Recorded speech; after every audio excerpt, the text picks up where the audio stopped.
And welcome back to episode number 14 of 14 of Raise the Banner podcast.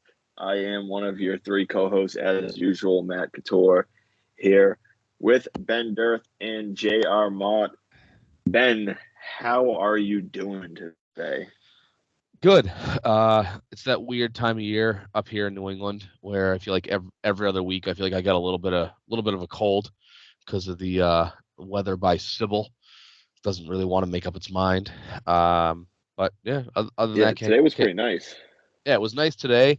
Tomorrow is like the polar opposite. We had a nice sunny, atypical warm day for end of November, and tomorrow it's supposed to be, downpours. Although for this last year, it's pretty spot on for the weather we had this year. Yeah, well, that's pretty good. JR, how about you, man? Doing all right, working a lot. It's the holiday season and working in, the retail grocery business, especially just coming off of Thanksgiving. It was fucking crazy. Yeah, pretty busy time. Pretty busy time. Well, we got a semi full slate. Not a ton of a lot going on in Boston sports, but yet at the same time, Boston sports fans make it seem like there's a lot going on. Because if there's not a lot going on, it usually means it's bad. The Patriots are, what are we at? 2-9, 2-9 overall. Is that correct? Not good, Jim. Not good. They are, well, as much as of a disaster as we've experienced in the last 23 years, 24 years. Things are, well, bad, to say the least. Mac Jones looks abysmal. Bailey Zappi looks abysmal. The Patriots look abysmal. And the words of Julius Peppers, they are, and I quote, ass. I didn't say it. He said it. He did. He did say that. Proper way to go about it. We'll start us off today. Basically, I'm just kind of looking forward. The Patriots had a big loss this weekend against the New York Giants. How were you feeling? I don't know if you saw it live, but how were you feeling when Chad Ryland was lining up to kick that game-tying field goal? Were you hoping that he made it? I said, Panthers, I hope you win. I think, and I'm going to paraphrase, I think I messaged you, Matt, and in all capitals I said, LOL, he missed it. Oh, I can read you what I sent to my friend Mike right now. Let me go to my messages from that other day. I probably laughed because it's so fitting for this year. But I've kind of reserved myself to the point, and I know we'll touch on this later, that I want to keep losing because I want to maximize the draft pick at this point. They're not a middling team. I know we had this conversation last year where, they were a middling team where they finished 9-8, just outside the playoff picture. So, this year, I think they had 7 wins last year. No, pretty sure they were 8-9 or 9-8. Maybe I definitely can't read what I said. 8. Maybe it was 8-9. We're all adults here, JR. Children can't have Spotify accounts. Come on now. Or Apple Podcast for you weirdos out there. No. And where I said we'll get into this later, I'm sure, is the whole Mac Jones thing is I kind of want to keep seeing him start because in my opinion, we know what he is, and he's only going to help us get better draft picks. Like, at least, like, Bailey Zappi and, God forbid, Malik Cunningham trots onto the field for any meaningful snaps, I feel like are enough of a wild card that teams are just going to not know how to play against them. And maybe they'll just, Zappi was awful. No, teams will know how to play Zappi. Just watch the Bears game and... Or they could Zappi was awful last game. Like, even they went down and scored a touchdown. I want to say he threw like 6 passes that drive. 5 of them were behind the line of scrimmage. Yes. Like, he sucks. He does. He's not good.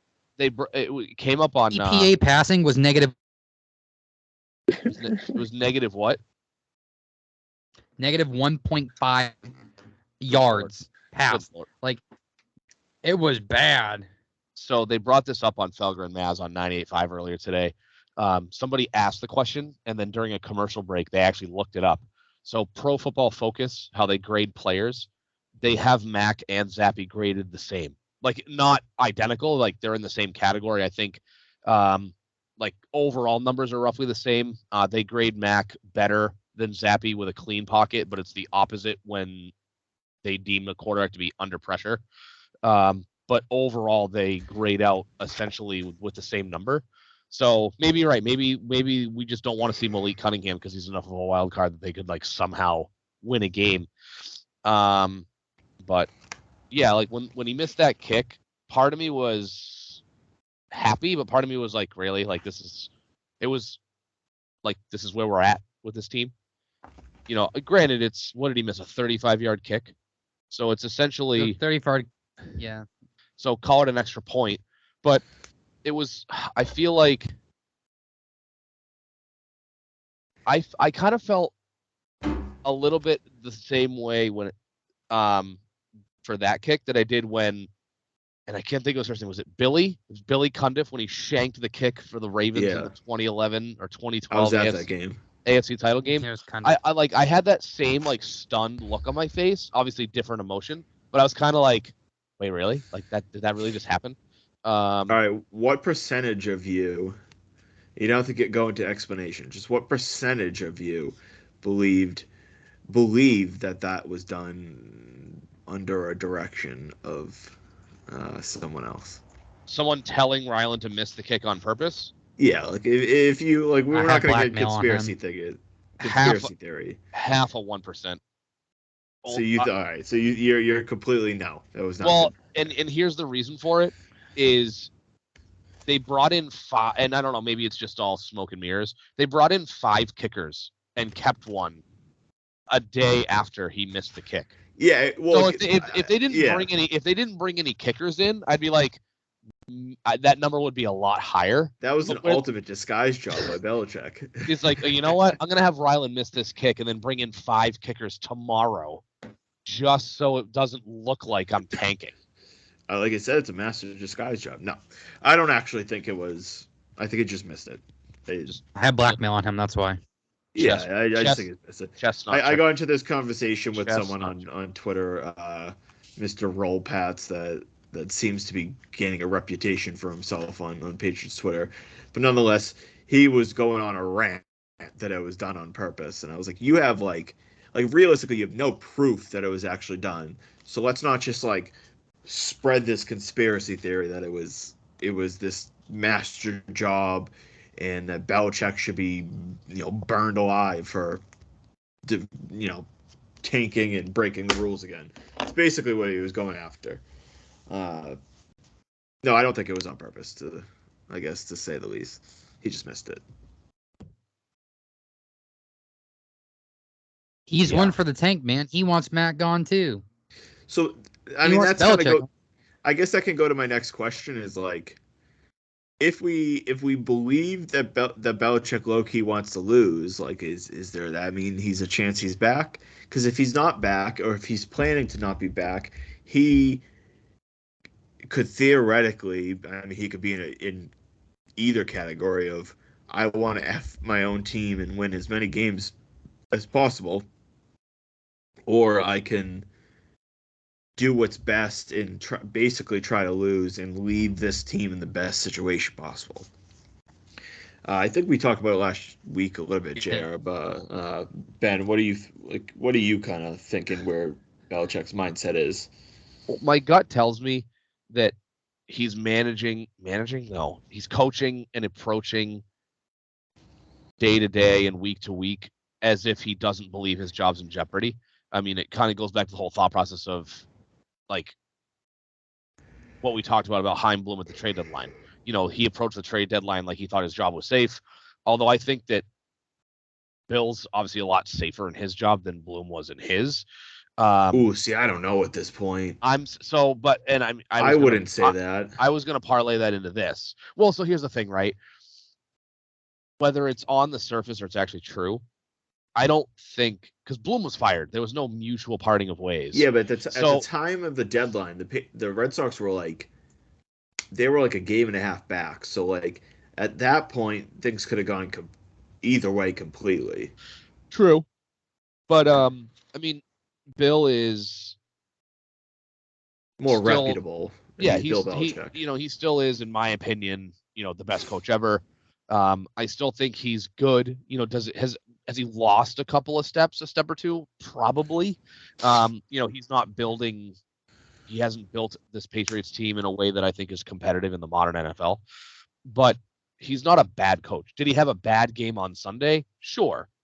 I know that things are a lot different now than they were week 1. But if you look at the starting offense from the Giants game, aside from the fact that they had City So on the right side of the line against the Giants, that was the only difference from 4 days ago. The offense week 1 in every way is broken right now. Yeah, it definitely is. Mac panics under pressure. Yeah. There's really nothing that like Belichick can kind of do at this point offensively, and obviously Bill O'Brien too, to like. There's not really a fix. No, I think what they realistically, that's the wildest part. Yeah, what they realistically need to do is figure out a way to remain competitive and at least put a semi-quality product on the field. The roster is not very good. Some talking heads are arguing whether this is the worst roster in the NFL. Again, it's at least debatable. If they had a good roster, they wouldn't be 2-9, right? So I think if they can put a semi-quality product on the field, then they can at least save a little bit of face going into the offseason. It's their third losing season post Brady. So things are not trending in the right direction. On the whole Bill Belichick, thing, to kind of come back to the question, I would imagine he believes his job is secure for next year. I would imagine that if he didn't feel like his job was safe, he would be coaching harder because I'm guessing he still would want to coach beyond this season. He didn't, assuming the report, that the extension. Do you think there's a chance he doesn't want back? I don't think if the decision for Bill not to be here is not going to be prompted by Bill, unless he's like, I'm retiring. That's a totally different story. I think that if Bill's gone, it's a conversation prompted by Robert to say, hey, look, things haven't gone great the last 4 years. I really need to turn the team around, right the ship. And unfortunately, that means we need to go in a different direction, whether he feels like, Bill can still coach, but he wants to bring in somebody else to run football ops. And that won't happen. Right. And then that leaves it up to Bill. Like, Bill's going to have to make the decision. Bill's not going to just walk away unless he's walking away forever and retiring, which he's 72. So that's not out of the realm of possibility. But I think that if Bill's not here, it's because Robert started a conversation of, I need to turn the page and start a new chapter within this organization. Take things a different way. Do you want to be a part of it? And if so, you could be a part of it because I still want you to be the coach, but I need somebody else doing football ops, which I would imagine. If you don't want to be part of that, then we'll find you another place to be. Right. That you can walk away or we'll try to trade you. Now, having said that, I don't know as if he'll actually be traded. We can dive down that rabbit hole if you want, but I don't think Bill would want to leave unless he's retiring. So that's kind of like, I've gone back and forth of how I think this will end up playing out. And I'm at the point now where I think that Robert Kraft will want to move on. Do I think that – I don't think that Belichick plans to retire. I think that if he's not coaching here, he will end up coaching elsewhere. So do I think that he is fully committed to coming back? No. I think he could be very much open to moving on and coaching elsewhere. I don't want to dive into the whole trade possibility. We did that last week, but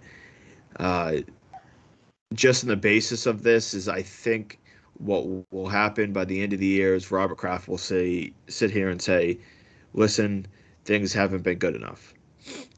Is there a chance that Bill Belichick comes in and says, I agree, we are going to change our philosophy, we are going to go full blown and address the offense with the money that we have and the draft picks that we have? He could. Maybe. And then I don't know, and I know I asked you this, Ben. If Belichick came to Robert Kraft and said that, like, all right, we're gonna go and we're gonna properly address it. We're gonna get a new QB. We're gonna invest in the offensive line. We're gonna invest in weapons. If you're Bill Belichick, would you say? I mean, if you're Robert Kraft, would you say, okay, we'll keep you? You said no. JR, I guess I could pose you that question: Is there a scenario? I know you've been kind of fire Bill Belichick trained for a while. Is there a scenario in which, if you were in Robert Kraft's position, that you would keep Bill Belichick? Only way I'm keeping Bill is if he agrees to fully relinquish the general manager duties and either letting Kraft bring in somebody that knows how to do the job and has a good track record, whether that be as running their own operation or been the assistant to like somebody running the show, like how it was kind of with the Red Sox thing. Like, do you guys want somebody who's done it before, or a guy like Breslow who's been around and has been trained under somebody that knows how to run a championship winning team? Personally, like you said, I still fully believe that it should be him being gone. But if he doesn't leave, he has to relinquish full duties of general manager and head of football ops. He can only be head coach, and Robert Kraft and the GM get to decide the staff hiring. Like, he can keep his kids, whatever like that. New offensive coordinator, new wide receivers coach, I wouldn't say tight end See, I don't coach. have an issue. I don't really have an issue with Bill O'Brien. Like, I think he's really honestly I like far Bill from the issue. O'Brien, but I think if you're When getting it comes a new down to it, quarterback, the issue is the talent, like everywhere. And this isn't just the off, like just everywhere. The issue with this team is just 100%. They are just being. They don't have the talent, especially obviously offensively. the reason why I'm saying is new offensive coordinator. We all know, how much I love Bill O'Brien. He was my number one offensive coordinator candidate I wanted in the offseason. Everybody else was saying other names like the thing is, though, receivers you coaches. can't. It's tough to really tell a head coach you have to work with, like you have to employ certain offensive coaches. No, I just that's not think gonna what work. he needs. I think what he needs to do is tell Bill, we need to go outside of the organization for once. I honestly think Bill O'Brien's kind of checked out because I think he's going to take a head coaching college job.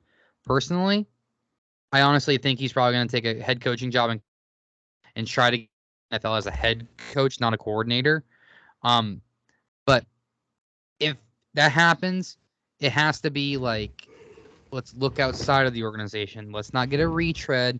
Let's not bring one of your old buddies in who's just going to run the same system. You're getting a new quarterback. You're getting a GM that wants to draft modern NFL. You need to get a coordinator that's been running a modern NFL offense. When I mean modern NFL offense, I mean a Shanahan offense, a McVay offense, something like Ben Johnson's doing, what Kellen Moore is doing with LA for the Chargers, what Dan Canales is doing in Tampa / what he did in Seattle. So what, like, would you view that like Alabama's offense last year was a more modern offense? It was, but it just doesn't. You look at these high-powered offenses in the systems. They're a West Coast like offense with tweaks. That's what the McVay offense is. It's a West Coast system with tweaks. And it's going around the whole entire NFL. You're seeing pieces of that offense spread around the league, whether it be Sean McVay, Matt LaFleur, Kyle Shanahan, Mike McDaniel. Ben Johnson isn't a Shanahan guy, but some of his system is kind of the same as the Shanahan system. with formations and the scheme and everything like that and the zone running. But I just think like if you want to get like one of these young guys like Drake May or Caleb Williams or Michael Penix Jr. or something like that, you need to get weapons that fit an offense that they're comfortable running. Like the Earhart Perkins is only so original for so long. I mean, they have to add talent. Build It's not like team even, around the quarterback. Build the team yeah, about what the quarterback. It's not like I'm against. It's not like I'm against redoing the offensive coaching if my thing is if Belichick is back, then I don't think it's any bit realistic that says, okay, you're gonna be back and you have to work with these coaches. Oh, I want There's a Bill chance O'Brien back. I want to keep Bill O'Brien. So there's a chance in which a minuscule chance, I don't see it happening, but I guess a minuscule chance in which that Belichick relinquishes GM decision. Well, that's the only way he should be able to come back is if he does that. If he doesn't, he's got to go. Yeah. We need somebody that can build a modern NFL roster. So there's a chance that could happen. Go ahead, Ben. I was just going to say, if he's willing to play ball, right? And my whole take on why I don't think Bill stays if Kraft wants to alter the structure of how the team is built, right? I'm talking from a coaching staff perspective. If Bill's willing to play ball, if Kraft's like, hey, I still believe in your coaching abilities. We just want to get a different thought process on how to build a roster. Are you willing to play ball? And whether, I would say at best, work alongside somebody else who is running the show, right? If you wanted to call it a, head of football operations, and Bill is like, number 2 to that guy, but the head of football ops is the decision maker. If he's willing to do that, I'm all for it. I just don't think he's going to because it would require paying him less money. He's not going to take a pay cut and less job duties, right? He's fucking 72 years old. He's made enough money. Right. But I don't think, think about it. If your options were like fast forward, 40 years for all three of us, if you're at the end of your career, twilight of your career, a couple of years left, and your boss comes to you and says, hey, we're looking to go in a different direction. We want you to take on less responsibility and take a 40% pay cut. Would you say yes, or would you give him the finger and retire? Like, he's not going to take less money. He would just walk. That's why I don't think he would. I just don't think he'll play. Here's ball. my if thing. He's willing to, great. That's why I don't think he'll be here, because I don't think he would be willing to accept, a job reassignment and a pay cut for the betterment of the organization. He'd say, hey, look, like, he's not going to take a pay cut. Well, but Robert's not going to pay him $25 million to be the head coach. That's why I'm saying he would have to take a pay cut. He makes $25 million. Who knows if it'd be a massive pay cut? To be honest, it might not be that big of a pay cut. No, but I mean, theoretically, I don't know. I mean, I could see. I mean, what does a top head coach in the NFL make? Somewhere between 10 and 15 million a season. I think it's $15 million. Okay, so you'd have to. It's not that high. It's somewhere between. Well, I know it's somewhere. Between I think Kyle Shanahan is the second highest paid coach in the NFL. Yeah, you said the average. Just right under 15 million. Yeah, exactly, but they're not the average. No, I'm talking about the top head coaches. So yeah, Sean Payton is the second highest paid head coach at $18 million a season. And so yes, Shanahan's right under him. There's a scenario in which I could see him coming back and like Kraft willing to what does the top GMs make? 5 or 6 million. Yeah. I don't think in that end of the thing it's really that big of an issue financially. Like Kraft, $5 million to Robert Kraft is fucking chump change. Yeah. So I don't really think that's the big issue of it. The bigger issue is just whether Belichick will be willing to accept that, which at this point I still don't expect he will. And if he doesn't, then I think that he simply will not play ball, and he'll look to coach elsewhere. I know Ben just had to hop off for a few minutes and he'll be back, but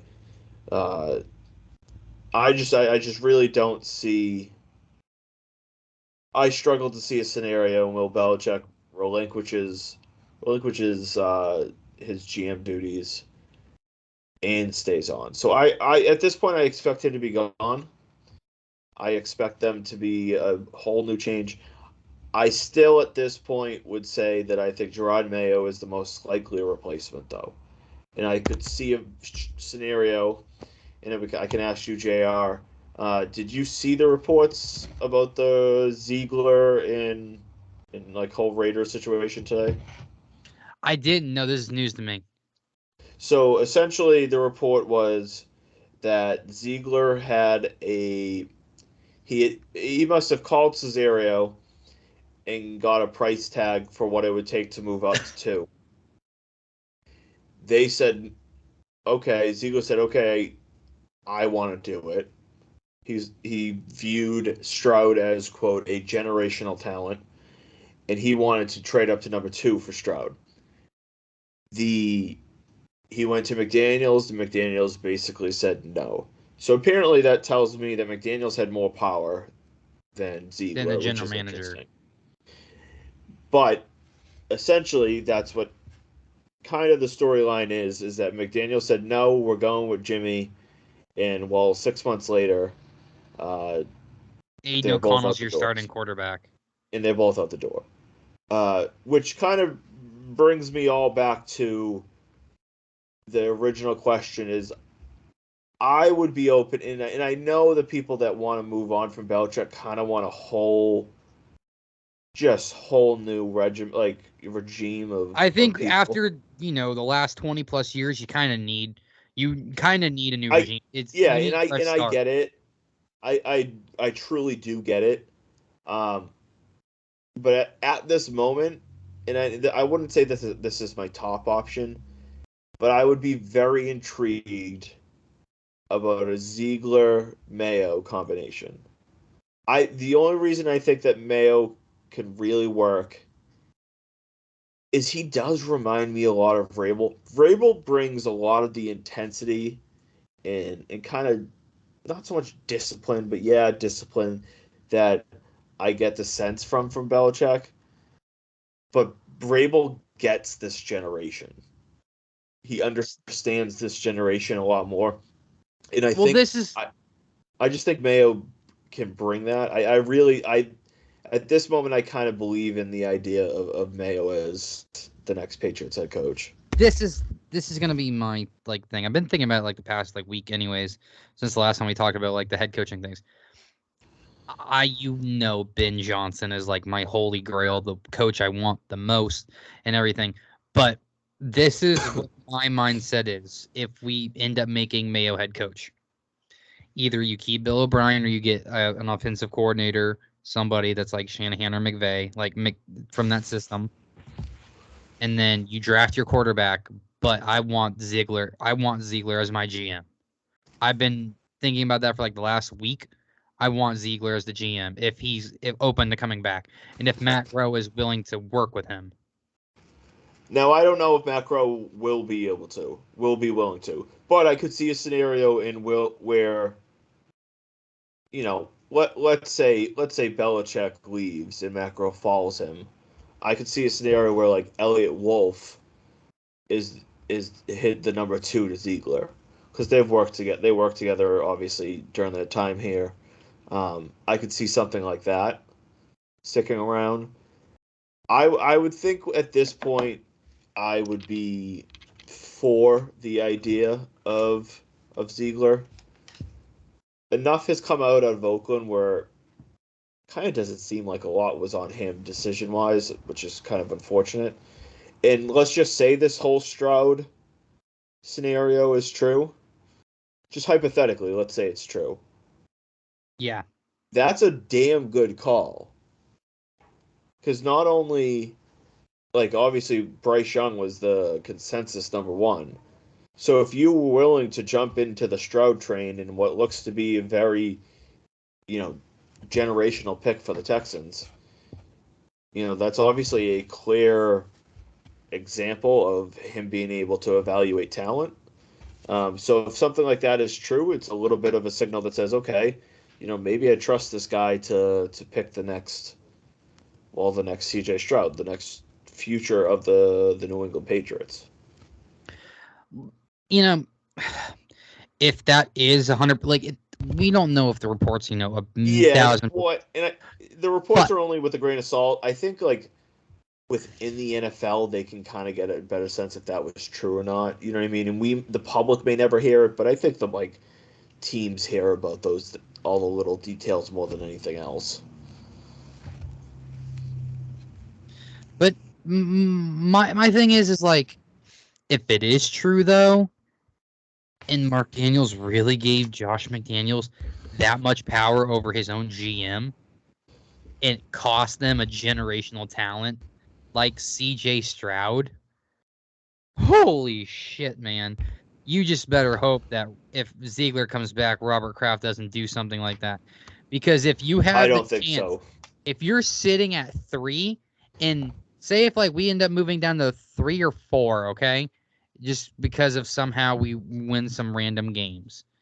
If you're sitting at 3 or 4 and Ziegler's there and he calls Chicago or he calls, say, the Giants for the price of 2 or 1, and it's something reasonable, and he has the chance to do it, I just hope Kraft is on board with it, because if you're not, holy shit, man. Because to pass up a guy like Caleb Williams, who's, I think CJ Stroud is probably the best quarterback prospect we've had in the last 10 years.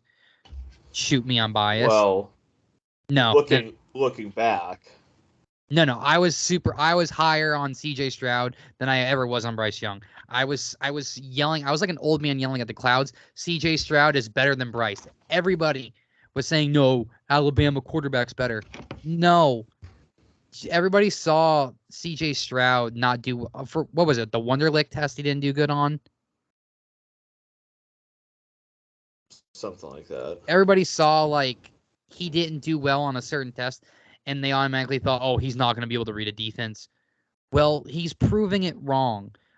Yeah, he's got a team that's built around his strengths, and Tank Dell has turned into be a fucking insanely good wide receiver who should have been, I don't care what people say, should have been a first rounder with the production he's putting up right now in the NFL. But if you pass up Caleb Williams, man, you're fucking stupid. If you're the Patriots, Caleb Williams will be 101. If you Whether have, that's to Chicago or someone else. Hold up. If you have the chance though to get him to jump Chicago or to jump a team that's known for not developing quarterbacks very well, you take your chance, because no. There's a difference between not being able to develop quarterbacks and doing what we did with Mac, okay? There's such a big difference. We were able to develop quarterbacks. I mean, look at Tom. I mean, he's one of one, of course, but 6th-round pick number 199. Yeah, I mean, Jimmy, Brissett, Hoyer, Castle, they all... Okay, I wouldn't say Hoyer. That's just Yeah, but Hoyer was Hoyer's... if you have a 15-year NFL career, which I think Hoyer must be coming close to that, backup or starter, you have a 15-year career in this league, that's... You're pretty decent. That's impressive. Something was done right in your development. Yeah. But, man, I just have a grin ear to ear just thinking about, if you can get Caleb Williams, man, and he turns out to be like CJ Stroud or better, you're set for the next 15, 20 years, just barring any bad injury or something like that. Yeah, if they have the opportunity to get Caleb Williams, even if they obviously don't get the number 1 pick, all right, I'm for exploring that. I get the Patriots fans that want to draft Marvin Harrison, but it's easier to build around a quarterback than it is to build around receivers. No, yeah, and I will say this till the day I die. If you have, I'm not saying you don't take any position just to take them. So the quarterback position, you don't just take, let's just say, Drake May just to take him because you need a quarterback. if they don't like Drake May, don't take him. Yeah, exactly. If he's not your guy, don't take him. You can take Marvin Harrison Jr. or you can trade back. Like that's fine. But if Drake May is your guy, go and get your guy. And I released an article today, kind of semi about this topic, of the idea of paying middle and quarterbacks, and it kind of goes into this whole subject. Like when you feel you need a quarterback change, whether that's you have a veteran that's flaring out, like let's just say the Las Vegas Raiders with Derek Carr. Like the answer can't be, under essentially any circumstance, to go pay like a Jimmy G, a Teddy Bridgewater, a Daniel Jones, a Sam Darnold, a Carson Wentz, like these middle guys that other teams are getting rid of, and then you go give them a 2 or 3 year deal and commit a Nick Foles with Jacksonville. Holy shit, was that bad? You can't pay these middle and quarterbacks. It never, ever works out. No. You can't. You have to draft your guy. If you're the Patriots and you're at this point, and let's just say they end up with the third pick. Like, if you don't like May, you can trade back, and let's just say you traded back to like 6 and you wanted Daniels and he's there. Granted, in that scenario, I would want them to just take Daniels at 3 and not play games. That's a whole nother topic. But here's my thing: if they don't want Drake May, or if they're not able to get Caleb Williams, and say what's a team that's in the top 10? Oh, let me look at my phone right now. Let me go to Tankathon. I want to see what the top 10. A team that needs a quarterback or a team that doesn't need a quarterback? Okay, so the teams that need like who would maybe want like Drake May, I could see trying to jump us. The Giants, the Bucks, or here's the thing though. If let's just say Daniels is projected to go top 10. If you like Daniels more than May, I want them to just take them.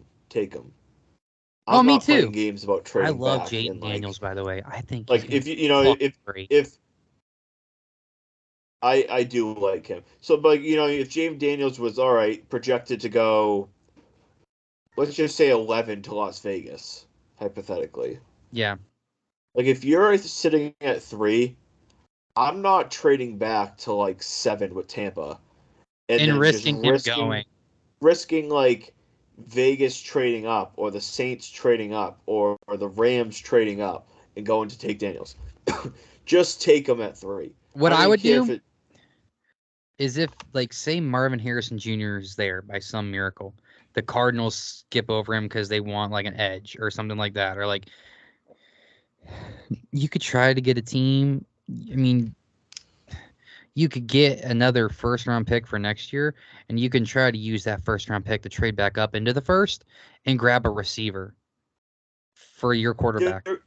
So, if you're not planning to go quarterback, like that's one. If the Patriots aren't, if Marvin Harrison goes 2, and they don't love Drake May and they don't love Jaden Daniels at 3, like I would probably prefer that. I would want them to trade back. You know who I would prefer them trade back? Not that many spots though, but you know who I want them to take? If I'm gonna make it obvious, I've said this a million times on the timeline. Keon fucking County, baby. Bring him to New England. I'm biased because I'm a Florida State fan, but he is a game changer and he's a game breaker. I guess, yeah, I get Malik is graded higher than him. Draft him and see. Just draft him and see. He's worth every fucking dime. Yeah, so I mean that's that's a secondary topic obviously, but like if you don't like a quarterback, trade back. You could get a haul. You can get a freaking haul, and you have a guy.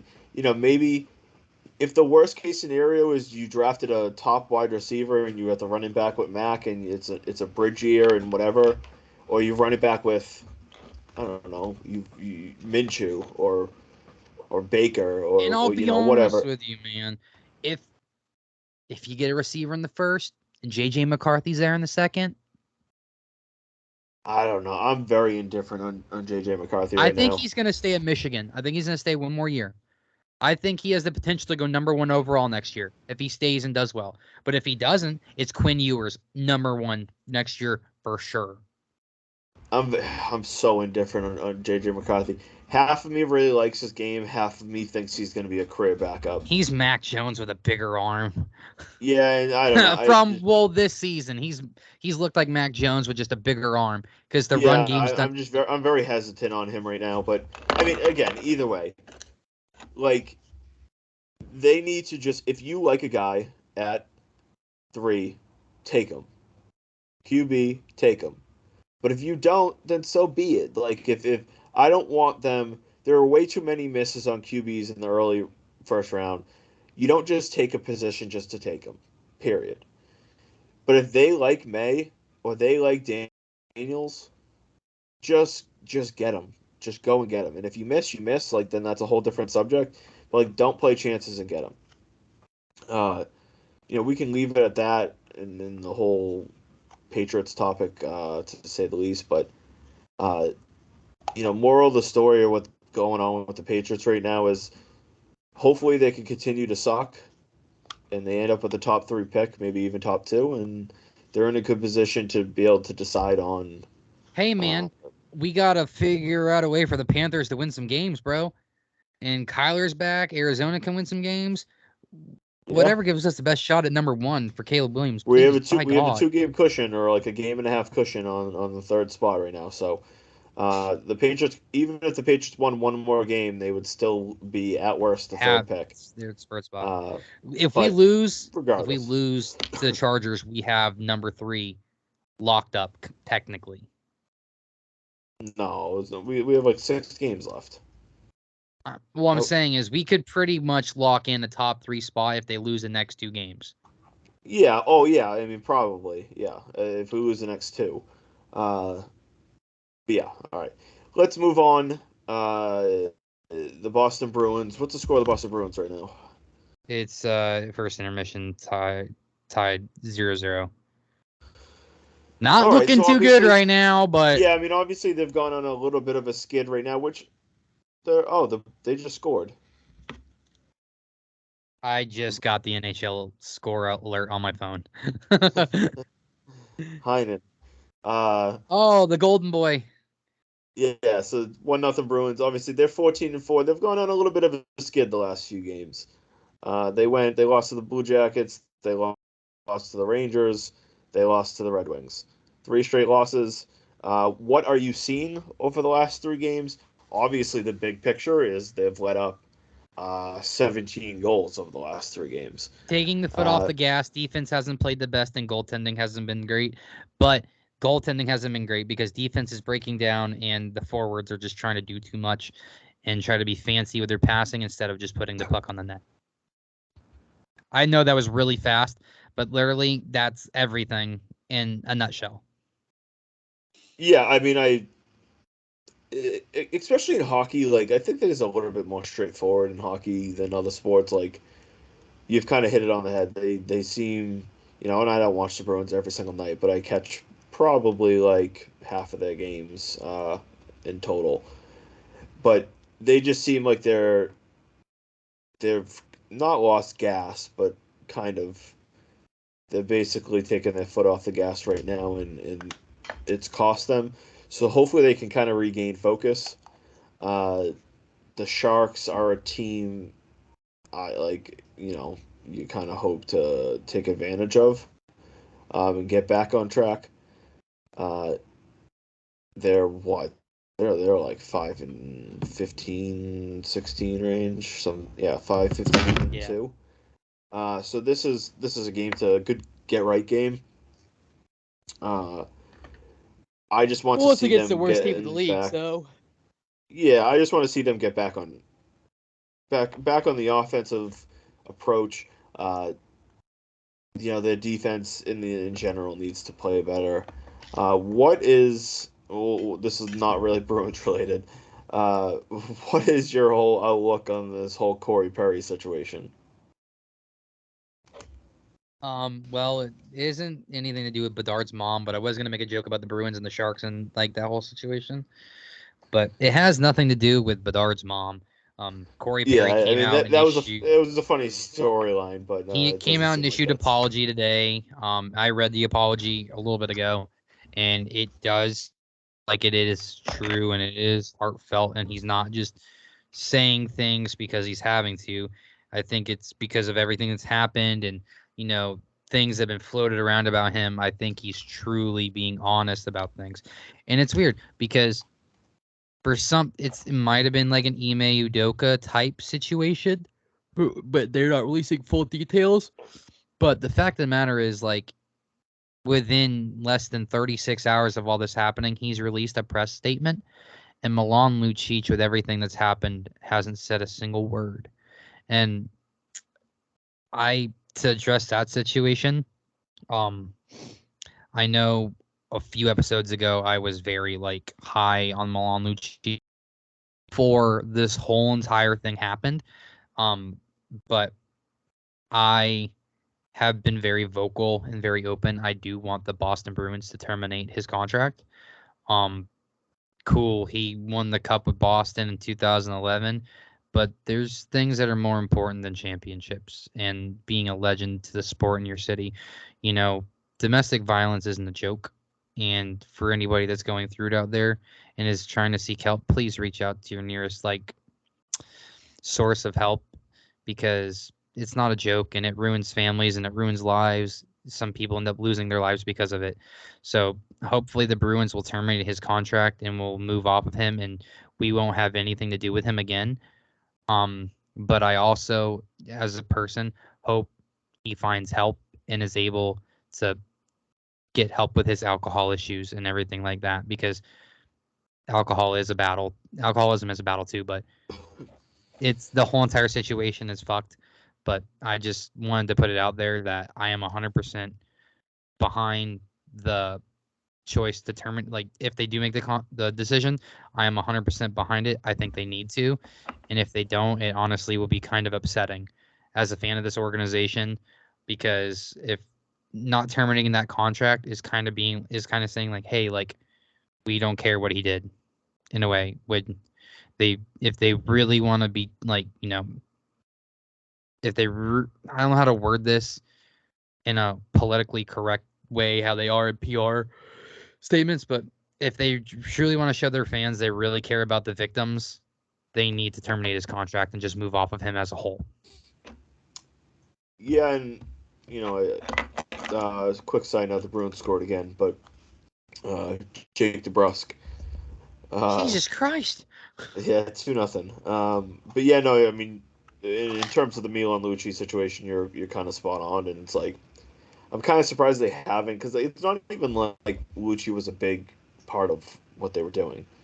He was going to be a fourth line guy, and yeah, it was cool to see him back in the city and everything like that. If we're being not our views, but if we're being realistic with how the sports world works, is if you're really good, you seem to get more leeway. If you're bad, nobody cares, and they move off. Yeah, you're type nothing. Thing. Not that's not that if he was a first round guy that we would have any different view. In the end, domestic violence happens every day. Put your hands. Well, yeah, it happens every day. You put your hands on a woman, you do, and we don't know 150% what exactly happened, but in the end, there's no gray area in this, in that it's almost ever acceptable. In the police report, they said that he had his hands around her throat. Yeah, but we're not. I don't want to. We're not going to get into that, because that's you get what I'm saying. The Bruins need to just move on. Just move on. They issued a statement after it happened, literally the day after it happened. They issued a statement. It's just weird that you haven't seen anything from him himself. Yeah, and I don't know what his PR team and all that is telling him. I and know he whether- entered the league assistance program, and he might not be able to say anything because there might be guidelines being part of that. Yeah, I think you have so to wait until you. that's where it's like, the whole situation has happened is like there's a lot going on, and we don't need to get deep into it. But I agree with you in the sense where, like, it's never acceptable under any circumstance. No matter the circumstances, it's unacceptable. What has reportedly happened is never acceptable, and we're kind of seeing it. It got reported today with possibly Von Miller, as well, or the Buffalo Bills. Yeah, that whole situation's fucked if it happened. That's crazy. Yeah, so it's never gonna be acceptable. And I would like to see the Boston Bruins just cut bait. Move off of him. Just move on. Just get it over with and just focus on the now. It's unfortunate because we all loved the idea of him coming back. Like, he was a former Stanley Cup champion here. Like, he was beloved here. But the matter of the fact is, like, you do something like that to that extent, like, there is. You don't get any. You don't deserve any. There's no, like, oh, you were a former champion here, so it's okay. Like, no, like, I don't care if Tom Brady did it. If Tom Brady did that to Giselle or Bridget Moynihan, whoever. You know what I mean? Like, it doesn't really matter. They just need to move on. Let's transition. Hopefully Ben will be back shortly, but let's transition a little bit into the Celtics. I want to get your thoughts on. So, kind of long story short, to advance in this in-season tournament, they needed Brooklyn to beat Toronto, and the Celtics needed to win by 23 points. And that's why they fouled the shit out of Drummond in the last so little bit. They were up 27 with like 7 minutes to go. Oh, welcome. There back, he is. Benjamin. Look at that mug. So with 7 minutes to go, up 27. I know Ben's got some thoughts on this whole topic, but they fouled Andre Drummond. My timing is impeccable. To go for it. It seems all the players are on board with going for this. Just a little quick background is, from what I've understood, is everybody on the team gets a $500,000 bonus. So you could say Tatum, Brown, Porzingis. How do they get the bonus? How do they get the bonus? Because they qualified? If your team wins the in-season tournament? Okay. Do they get anything for qualifying? I don't think so. Okay. I think everybody involved gets maybe like second place gets something, but I'm not 100% sure. From what I've heard, is everybody involved gets a $500,000 bonus. Now, again, to like the big guys, is that a lot of money? To Tatum, $500,000 isn't terribly a lot. Yeah, that's enough to pay off my student loans. Yeah, well, yeah, $500K, yeah. But like, to these lower end guys in the bottom half of the roster, and even if they're not really playing much, like, that's a big bonus. That's a huge bonus to some of these guys. So I've been listening to it, and it's one of those rare occurrences. I kind of agree with Felger and Maz. This whole storyline that's been going on. What? Did I just hear that correctly? I know. Maz. Oh my god. Wait, hold on. Wait, I have to consult my sources. I think hell just froze over. Yeah. This is like, one of those rare circumstances where I do agree with them. Is like, if the players want to go for it, it's entertainment. And this is what the NBA was hoping for in this whole storyline with like the point differential is kind of what they were hoping for. It's creating headlines. The players seem to be in on it. The team seems to be in on it. I don't love the idea. Like, but here's my one thing is, I know, Ben, you were like, if Jaylen Brown got hurt with 3 minutes left down, up 27, like, you'd be a little bit annoyed by it. But at the same time, like they play pickup games and they're going kind of full speed at each other. Like, if Jaylen Brown tore his ACL playing a pickup game, are we going to be just as angry about it, type of thing? Yes. No. What do you mean? Like they play pickup games all off season in practice. They like if you But how they're many of playing these? But how many of these? 5-on-5 preseason. Good. I get that. My whole thing, just to kind of stick to the topic here, is my concern with this is if a major talent were to get injured, and I'm not talking like, oh, Jaylen Brown got poked in the eye, he's going to miss a couple of games. He bruised his pinky, he's going to miss a week. If he like legitimately got hurt in a pseudo meaningless game in the end of November because they were trying to qualify for a tournament that more or less doesn't mean anything. The fans, and as well as I do, like the green teamers would go absolutely apeshit if Tatum tore an ACL or broke an ankle and was going to miss a significant portion of or all of the rest of the regular season, because with 7 minutes to go in a game that big picture wise doesn't mean much, they're playing their starters and they're hack-a-shacking with 7 minutes left, up 26, because they have to win by 25 or more points, or whatever the number was, 23 points, and Toronto had to lose for them to get into a tournament that ultimately doesn't mean much. Other than, like, yeah, obviously, even to those guys, $500,000 is $500,000. I get it. But they don't play to win $500,000 in Las Vegas in December. They play for the trophy in June. That's kind of where I think of. I agree with that. That's where I get a little bit concerned, right? That you have these teams that are trying to qualify for an in-season tournament, and they're structuring how they play differently because of the tournament. Like in a normal regular season game on, what is this, November 30th? So what was this? The 29th? They played last night, right? Or 2 days ago? 2 days ago. On a normal November 28th day, up 30 with 8 minutes to go, or whatever it was, the starters are most likely not even playing the rest of the game. Maybe if the game gets close, they play a minute down the stretch. Like the starters they're gonna put their warm-up jerseys on, and the guys that only get to play 7 minutes a year play the rest of that game. Which I get that, and then that's why like it's not like I'm 100% like I agree with them and like the team and like going for it and stuff, because no matter what, like the end of the season is what matters. And like if they went on to win this in-season tournament, like it's not like if the Bucks went and won the championship in June, that the Celtics fans can be like, yeah, well, we won the in-season tournament. Like, well, the argument kind of doesn't really hold any water. I would prefer not to have this whole in-season tournament thing. I'll make that clear. But if they want to go for it, and they want to ride the wave and win this money, like so be it.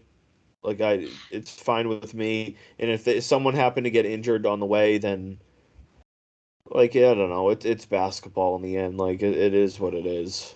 all right. I'm just gonna make it clear. Adam Silver is Joseph Stalin. This is a cash grab, money hungry bullshit. I'm sorry. I'm just using it because it's the whole meme of like is like this person. It's their way to try to make the regular season more entertaining. I was a little concerned that I was concerned JR was going political on us. No. No. I was like, they're trying to make the regular season more like entertaining, and I get it, and it's kind of working. It is kind of working. But is it?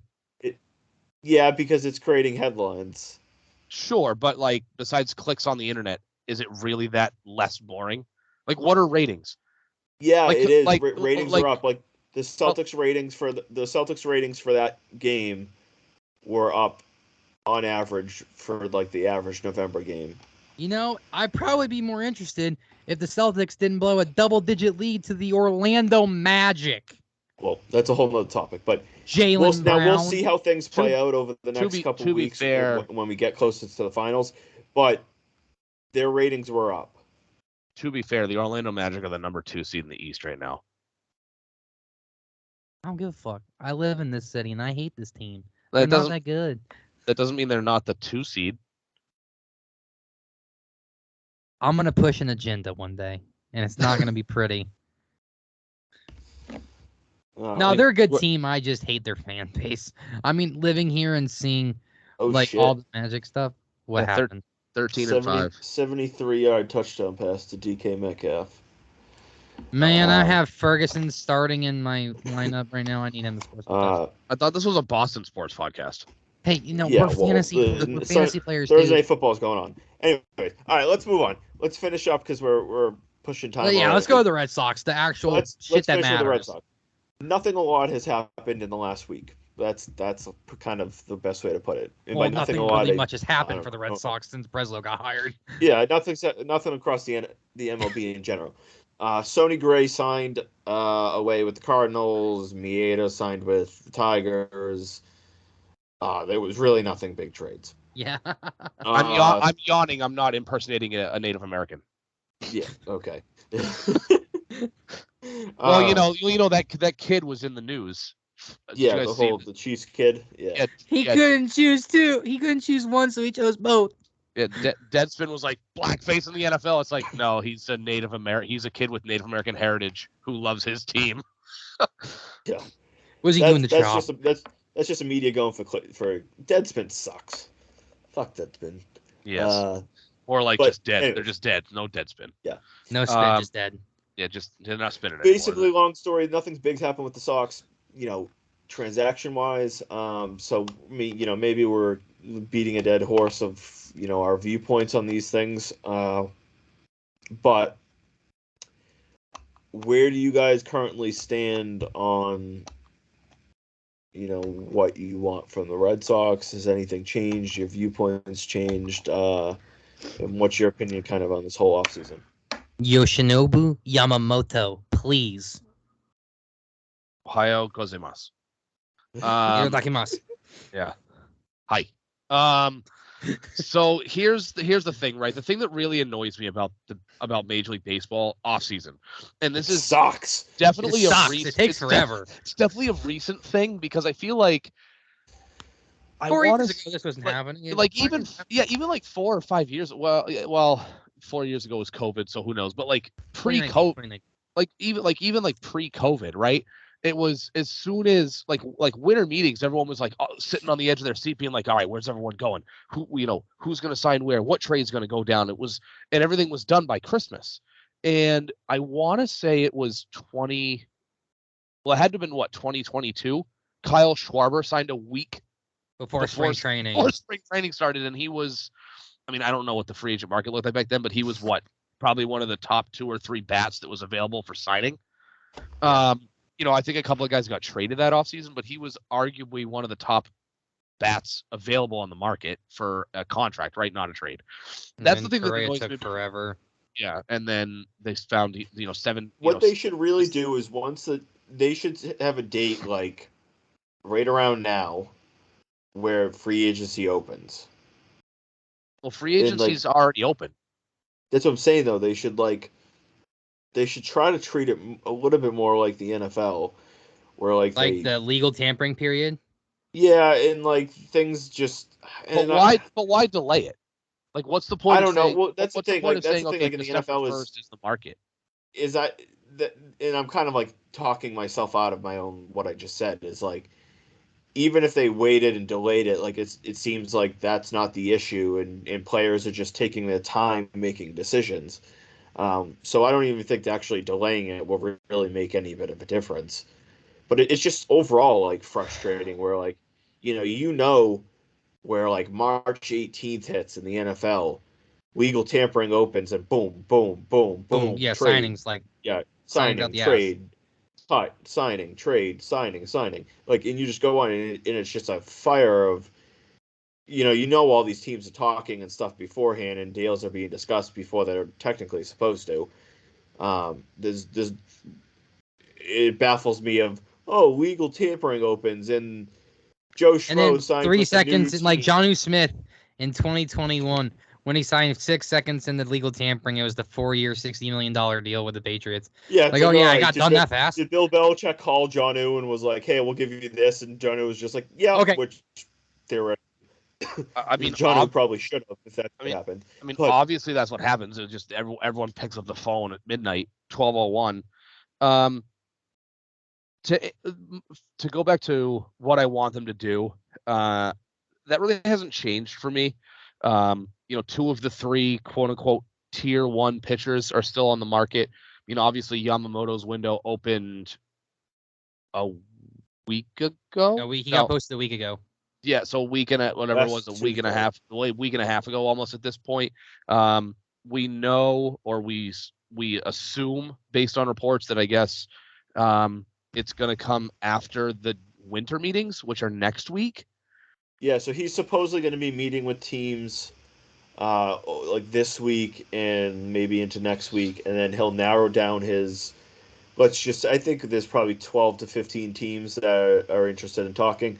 He'll narrow it down to maybe 4 to 6. I don't even know. I don't even know if it's that many. I've heard might be 3 teams. I've heard that, but you really think I heard handful. Well, I heard he'll narrow it down to a handful. So I don't know if that's actually will be 5, but I'm saying I was saying the number of teams they're going to talk to him. Like, I don't think there's 15 teams in the league that are going to open that conversation because they're not going to have the money to pay. There's probably 5 teams in the league that have that amount of money. There's more than 5. Yeah, but he wants to go to a big. Apparently, he wants to go to a big market, and there's really only 5 big markets in the league. If let's just what's a middle of the market team? If like the Cleveland Indians. Or if like Cleveland called him and was like, "We'll give you $320 million," he's not going to not answer the phone. Cleveland's trying to shed payroll. Yes, but you get what I'm saying. Like if he was saying like a Milwaukee. No, I understand what he's saying is like they'll give him the bag even if he just wants to play. He doesn't really want to go there, but they give him the bag. Teams will call, and I think he'll meet with. I would guess maybe 10 to 12 teams. I don't know. I still think that's high. That's high. I think maybe exactly. 7. No, think about it. I don't think it's 10. Well, think about it. Toronto, you would say Toronto would probably be both New York, so 3. I don't think it's going to be Toronto because, especially if they land Ohtani, they're one of the 3 finalists. That was a fake report. That was a fake report. If they're willing to land Ohtani, that clearly would be possibly in the mix for Yamamoto. Yeah. So let's just say. Toronto, both New Yorks, the Red Sox, San Francisco. I would imagine San Diego both LA teams. That's 8 already. The Rangers, Texas, Seattle. Let's see. Seattle. I would say no on Seattle, no on the Padres, no on the Mets. The Mets are supposedly heavily interested. But the Mets said they weren't going to spend this year. They just said they weren't going to. They just shed all that money after. There's numerous reports that they're in on all over the office, spending $325 million on payroll last year. There's no way. A 1-2 starting rotation of Yamamoto and Senga would be pretty nasty, though. But what I'm saying is there's at least 10 teams talking to him that at least have the initial discussion with him of like, would you be interested in coming here? Blah blah. Well, blah, yeah, blah. but I think Ben and I are more saying like it's gonna be more like it's gonna be less than 10 serious teams that like are more serious into it. Yeah, maybe I would say there's 6 to 8 serious teams in the Yamamoto sweepstakes. Sure, I mean, and then I'm sure. I mean, all those maybe the Angels. But still, like, if the Angels are not going to want to pay Ohtani, and they're talking about trading Mike Trout, that's just like. I also think a lot of these Japanese guys are going to see how the Ohtani situation went down in Anaheim and not want to go there. Right. Yeah, I mean, and that's I don't necessarily think he wasn't. Although he wasn't mistreated in LA though. No, it's just they're not going to want to go to a team that just doesn't have any hopes of winning. But I mean, I guess money outweighs winning nowadays. But some of these guys not to Japanese players. Some of these guys grow up. Regardless, I think he'll narrow it down, whether it's 6, 8, 10, 12 teams, whatever. He'll narrow it down, I think, to 4 or 5 teams, and he'll spend a week basically visiting them. And then I think he'll decide, my guess would be December 15th range. He'll make a decision. And if I'm the Red Sox, man,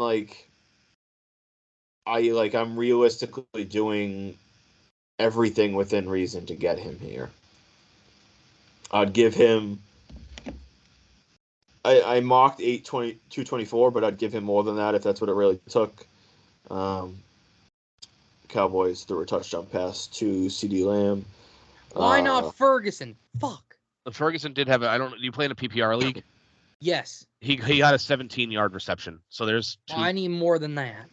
Well, it's a decent place to start. So I only have Lamb in one league, and it's a guillotine league. I'm in the final 6 teams in the guillotine league. First of all, it's a guillotine, not guillotine. I call it guillotine. Screw you. It's that Drake at education. Yeah, guillotine. Guillotine. So it's funny that JR, I don't know if you brought this. I don't know if you mentioned him for any particular reason other than because he's in New York, but Kodai Senga and Yamamoto share an agent. That's exactly why I said it. Okay. But also because they're friends too. I knew that he had the same agent as Stanton because there was controversy over what Brian Cashman said about Giancarlo, formerly Mike Stanton, not the pitcher, who I think is dead. May rest in peace. So I don't know if. I mean, I'm sure Senga and Yamamoto crossed paths before coming here, but from what I've heard is Yamamoto's 2 closest friends that are currently in the MLB are Yu Darvish and Masataka Yoshida. So I mean, Darvish is also a Joel Wolf client. Yeah, so it could. I'm sure Senga and Yamamoto know each other from playing in Japan for the last few years, prior to Senga coming over. But I don't. From what I've heard, I don't think that they're any bit good friends. Yoshida and Yamamoto played together for the previous 3 or 4 seasons on the same team. JR, what do you got? Brad Marchand got hurt. Hurt? Hurt. He got boarded and he was down for a good minute. He's a tough Giovanni Smith? Soto? Are they still? Last I knew it was 2-0. Is it still 2-0? Yeah, it's 2-0 with This a minute 30 left. How's Swayman looked? They were kind of ragging on him. He looks good. Looks fine. Good. Because they brought up the fact, I guess there was some controversy over whether him and Montgomery, I'm sure I missed it when I had to duck out, but him and Montgomery may or may not have gotten into it after he got pulled the other night because it was 2 goals. But, you good? Oh, I can't hear you guys. Hold on. You there? Yeah, I can hear you. Sorry, I'm trying to see if Brad Marchand's okay. No, I'm laughing because did you guys see the Gilbert mock trade I put up today? Yes. Which one? Remind me what it is again. Trade. Was it Duran? Duran, York, Gonzalez, and Hickey. So some guy commented on it. It must be a Seattle fan. He's like, mock trades are fun. The Red Sox don't have the players to trade for Gilbert, though. I'd consider Duran and Costas for Wu. They might have to also throw in Verdugo. And I commented and was like, nice joke. And then Tyler Milliken just commented on it and sent a video of Brad Pitt. And it's like a 3-second video. And it's just Brad Pitt going, what the fuck are you talking about, dude? It just made me laugh. The amount of people that commented and said that the Red Sox don't have the pieces to get Gilbert, I was like, you don't have to agree with my mock trade, but to tell me that the Red Sox don't, if the Red Sox offered Tristan Casas and Brian Bello for Gilbert, Seattle, the Seattle GM would get an extension tomorrow, the day after he completed that trade. Yeah, and that could be because I saw a little bit of that back and forth. That could be a little bit more so of the Seattle fan base just loves Gilbert enough that they would want somebody to overpay him. It's not that they're like, oh, give us this one highly touted stud in your system. It seemed more like, they would want a lot because they don't love. And that's fine. No, but I get, if I have like 150 responses to that, like whatever. I don't like respond to everyone. It's more like I had at least 7 or 8 people comment and be the Sox don't have enough pieces. Yeah. Like they would need to include Mayer, Teal, and Casas, blah blah blah. And I'm like, are you on goddamn crack? Like, what drugs are you taking? So, just because you brought him up, there is, and I don't know if this is an outside, if there's not any kind of a feeling about inside Boston, but I know some people on the outside from reports that I've read, there seems to be, and I'm going to say this delicately, there's like a softening on the opinion over like Marcelo Mayer's ceiling because of his severe lack of production at AA last year. So I wonder, but think about outside the Boston market. People are going to look at that and go, "Oh, he's not as good as we think." He's not fair weather, mediocre fans. Sure, I'm saying outside the city of Boston who don't follow the team. Yeah, I'm saying the average fan. I agree. Yeah. So, and that's probably why they want somebody like that. And, and you never know. I mean, depending on what the Red Sox want to do, it may involve moving one of those guys because there is going to have to be a decision on what they do with the middle of the infield. Like they're going to have to figure that out because Mayer's going to be ready eventually. So you got to figure out where's he going to play? What's the plan? Things like that. Right. I still think, the bullpen is fine. If they added, Matt, I think you and I talked about this a couple weeks ago. If they could move, say, Alex Verdugo for a guy like Matt Brash in Seattle. I mean, Seattle makes a ton of sense for Verdugo because they've got expendable pieces and they need an outfield upgrade. And I'm not going to sit here and say that Verdugo is, a stud player, right? Above average defensively. He'll hit for a decent average. He doesn't have a ton of power. He's not going to drive in a ton of runs. He's like a slightly above average to above average. He's a splash hitter. Yeah, you're going to get an all-around solid player who's not going to be a liability. But if you can get somebody like a Matt Brash type, somebody who can help solidify the back end of the bullpen, great. But I still think like the bullpen will be fine, carried over from last year. I think that they still obviously have to fill holes at the top of the rotation, and I still think that should be a priority. Whether it's I think Breslow looks at Yamamoto as his number one target. In terms of like a list of priorities. Well, we're gonna have to get that list started going real soon because GM meetings are next week and so we'll see what happens.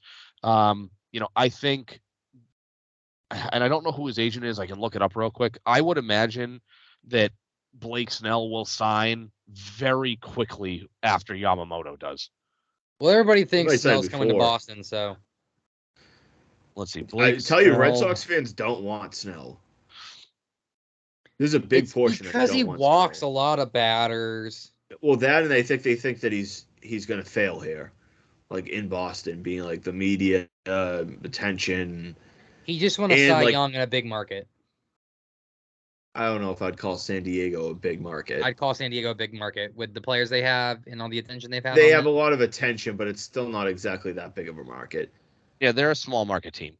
Yeah, that's payroll is massive.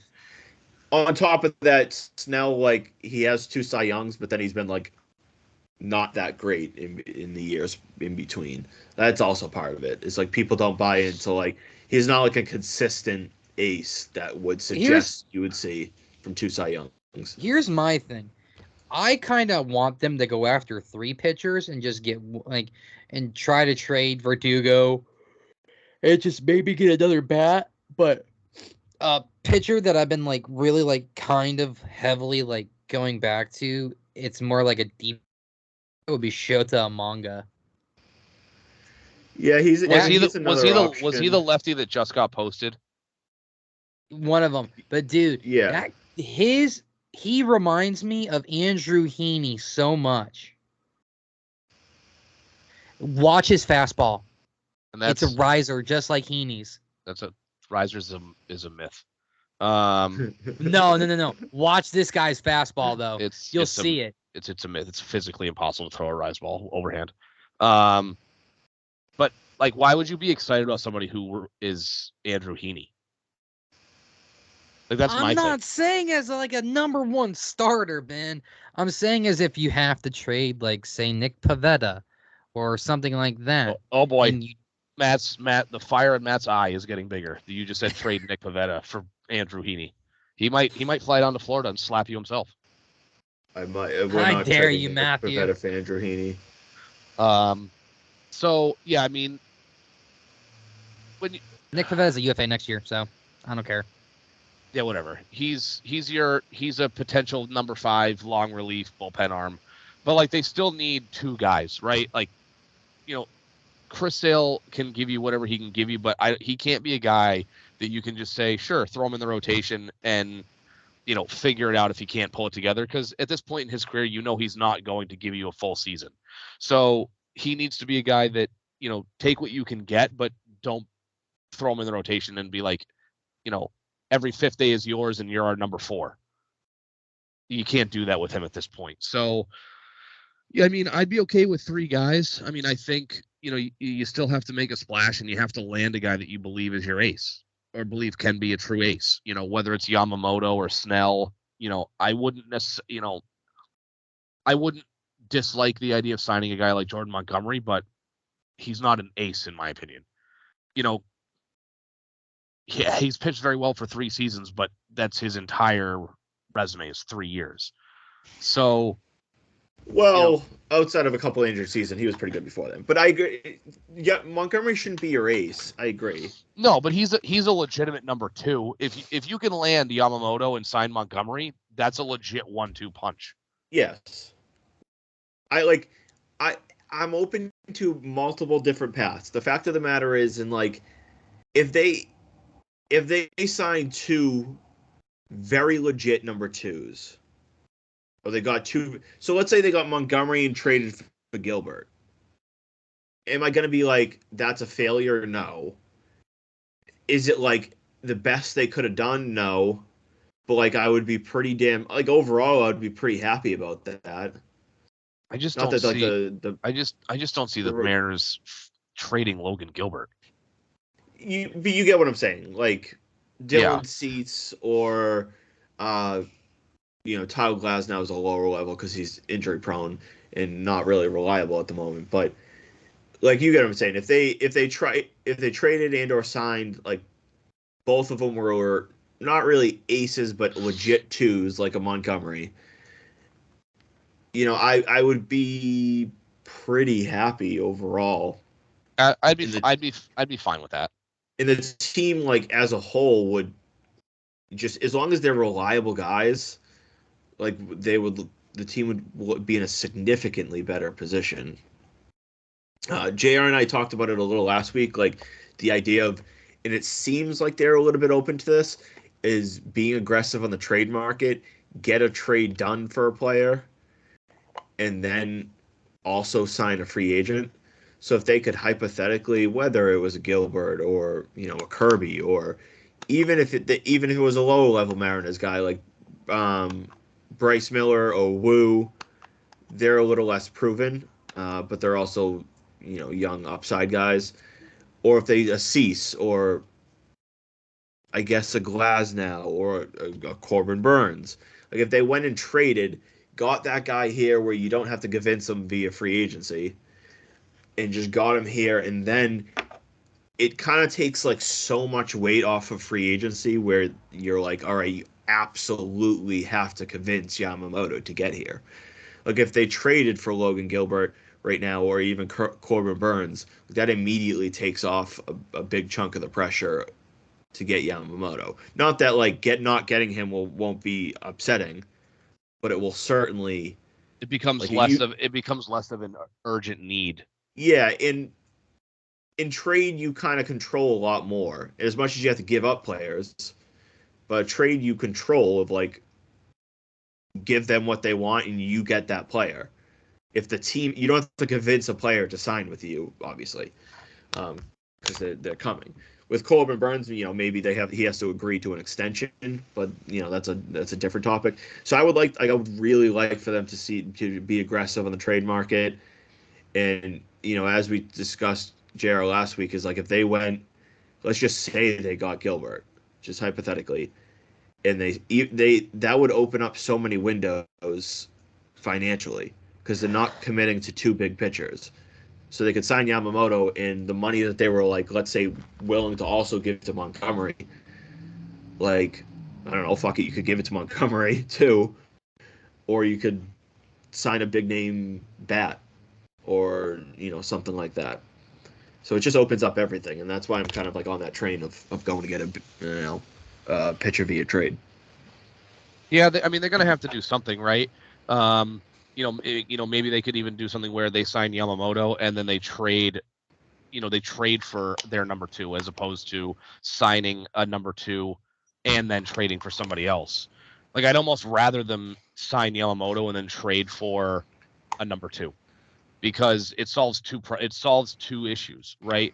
You're moving assets to acquire a pitcher, but you're not spending money, but you're also freeing up the fact that you're freeing up money at the same time. Well, yeah, you're freeing. Well, you're not spending another $110 million, but they have congestion in the outfield. I don't think Verdugo wants to be here long term. Obviously, there were some issues last year. So, if you can figure out a way to trade Verdugo, get a pitcher, and then sign sign a big free agent, then I think that's almost a better path because you're killing two birds with one stone. I'm meaning with the trade, right? Because they've got to figure out a way to make the roster work, because I still think that they still need a righty power bat, in my opinion. Now, where that comes from, I don't know, but I think if you can trade Verdugo for a pitcher, sign an ace, well, then you kind of then that money that you may have gone and paid a number 2, you can go sign the bat you're missing in your lineup. Lourdes Gurriel. Yeah, something like that. And sure. Just send the fucking bag for Corbin Burns. Yeah, I don't even know if it would cost that much to get him. Only if he comes with an extension. If he's willing to extend. Because he's only got 1 year left, right? Right. Well, he's going to be 30. So Corbin Burns he's in his last year of arbitration, and it's estimated at $14.1 million. That's not bad. Which is not bad. So if you can trade for him, which I don't think would cost. I mean, it would cost something, but it wouldn't cost a lot because you're getting a 1-year rental who, yes, is relatively cheap, compared to his production. But then you have to pay him. But there's no guarantee that he stays here. So the trade probably isn't going to be that bad in terms of what you'd have to give up to get him. At least in my opinion, I don't think you should. I would give him the Chris Sale contract. I would not. I wouldn't do that expensive. I'd give him 5 years, 120. Wait, how much is Chris Sale's contract? 5 and 150. Yeah. It's $30 million a year. It's $30 million a year. So maybe 5 120. There's just a I'd go chunk of Sales contract that's deferred. True, but I would give him Jordan Montgomery's contract plus a little bit extra. Montgomery's projected deal, so which is five 125. So 110 is Montgomery's rough projected market. So 5 120 to 125, which is what, 20 to 25 million a year, which isn't bad. Maybe I'd maybe even touch 130. I would go after Burns if he's willing to sign an extension, but I'm not giving up big prospects and just gambling that he stays with the team next offseason. No, I mean, I'd be willing to give up more if it's hey, we want to trade for you, and he says, yeah, I'll sign the extension. Then you're more willing to give up bigger pieces because there needs to be a general agreement basically. Here's my question. My guess real quick is that he won't sign an extension, considering the money that's going to be thrown on at arms this year and next year. I haven't looked at the pitching market, but I would imagine he's probably one of the premier arms on the market. So don't trade for him. I'm not giving up any type of legit prospects for a guy that can just walk after the year and you get nothing. I'm not doing it. JR, sorry, go ahead, buddy. No, the only thing I was gonna ask is like, so hockey is different or is unique with the way contract extensions are. When you trade for a player, you're automatically able to speak to their agent about a contract. Is it the same with the MLB, or is it do you have Like to wait? prior to them trading? Okay, so say like you're about to have a trade in place, or there's gonna like, it sounds like there's gonna be a trade in place. Are MLB agents allowed to speak to GMs like players and everything about? If the other team gives the approval, then yeah. Okay, all right, because in the NHL you can start speaking to GMs one way or another. Yeah, If you see that in the NFL a little bit, where like you're allowed to go. The team gives the player the ability to talk with other teams. So like, yeah, if they went to Coben Burns and they went to the Brewers and were like, we'll give you this, this, and this, but we wanted to try to get a deal done. Like, yeah, the Sox, Craig Breslow can talk to, with the approval of the Brewers, talk to Burns' agent and say, if you come here, will you sign a 5-year, $130 million deal? And they could kind of get that, yeah, as long as the other team approves for it.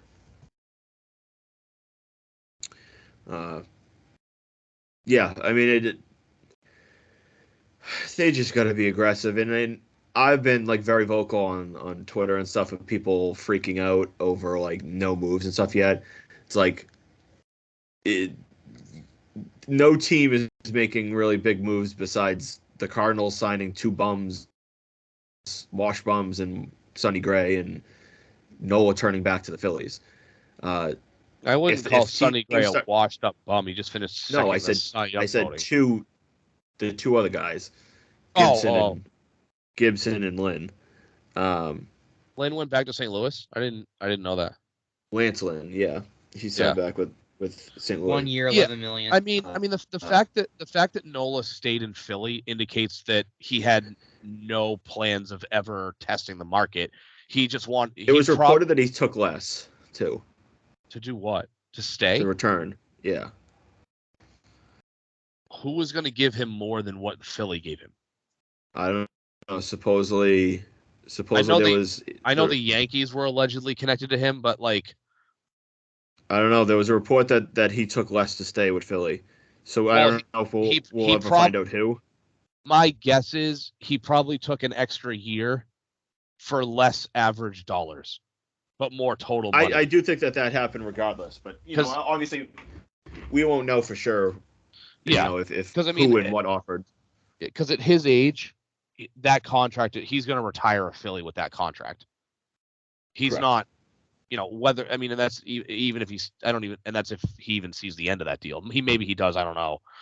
But yeah, like, if maybe the Yankees said, hey, we'll give you 6 years and $28 million a year. I don't know what the math is on that. But I don't think anybody was offering him 7 years and $172 million. Yeah. Anyways, winter meetings are next week. Early next week, I think. I want to say the 3rd or 4th. 3rd to the 6th, which is Sunday to Wednesday. Yeah, so we could certainly see some, news by the time we come back next week. Hopefully there's the Red Sox news. Hopefully we get a better idea. And like I just said, like if these guys start falling off, coming off the list, and the logical Sox options start falling, and the Sox are sitting on their hands, I'll understand the voicing displeasure. But at this point, like, that's just how the the MLB offseason works. It's super slow. It's like, the people that are like, like, Breslow's sitting on his hands. He hasn't done anything. Like, blah, blah, blah, blah, blah. He hasn't made this trade. He made this, that. And I was like, you just, you're either just miserable or you just don't understand how the NFL, oh my God, the MLB offseason works. That's a very poor Terry Cushman impression, I have to say. It's not Terry Cushman that I'm mocking, but he's another story. But it's just like the offseason plays at its own schedule. The players dictate the offseason. Like, they're the ones making decisions. When Aaron Nola was like, I'm ready to sign, the other teams had to make their offers or he was going to sign. Right. So like teams, like especially Yamamoto, where we're seeing Like he made what seems to be his schedule. Like unless Breslow, you want Breslow to like call Yamamoto and be like, I'll give you $400 million if you sign right now. Like unless you want your team to just start throwing absurd contracts out there to try to jump markets. Right. Well, and like, you got to just play with how the offseason goes. Well, and that's the unique part about baseball is with the NFL, there's merit to the idea that players need to work with their teammates because they need chemistry. They need to learn, hey, if you're looking at this, especially quarterback, wide receiver, right? Hey, if I see this coverage and you've got an option route, what's a cue that you look for to dictate if you're gonna run the post or the corner, the in or the out, the crosser or the dig route, like whatever, right? In baseball, you don't have to do that. Like pitchers want to, sure, they want to throw to the catcher they're going to throw to, sure, but that doesn't require a full off season's worth of team bonding.